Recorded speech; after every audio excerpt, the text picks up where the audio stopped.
I want you to share what was the challenges for coming from America, to a place like Southeast Asia, which is so different. Yeah. Culture, people, business, and I can continue on. Yeah. I came with a chip on my shoulder.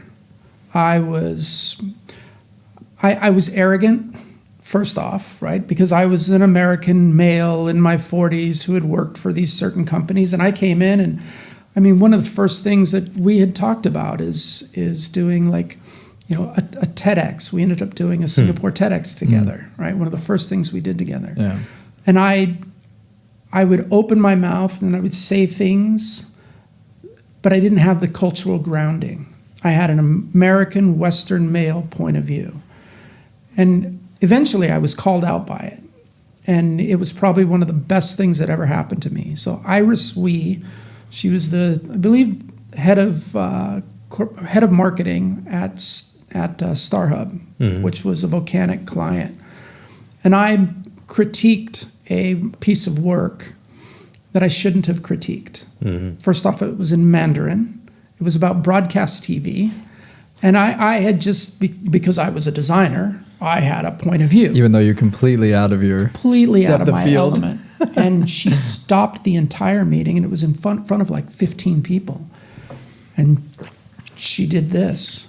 And she laid into me and told me that before I opened my mouth, I should learn the culture. And that hit hard. And then after that, like the next day, I was more quiet. I started to dive into culture deeper. She just knocked the chip off my shoulder right away. So I think the biggest thing, to come back to your question, is culture is everything. When you come to, and whether it's Southeast Asia or whether it's any place that you're non-native, you have to take the time to understand the cultures, particularly the nuances of those cultures. And I've been fortunate to be able to work in pretty much every market in Southeast Asia. But before I did, Asia was one place. It wasn't Thailand, Vietnam, Cambodia, Singapore, Indonesia, which is all very, very different, very nuanced. The way they're culturally set up, you've really got to pay attention to it, particularly in my industry, which is media, advertising, marketing.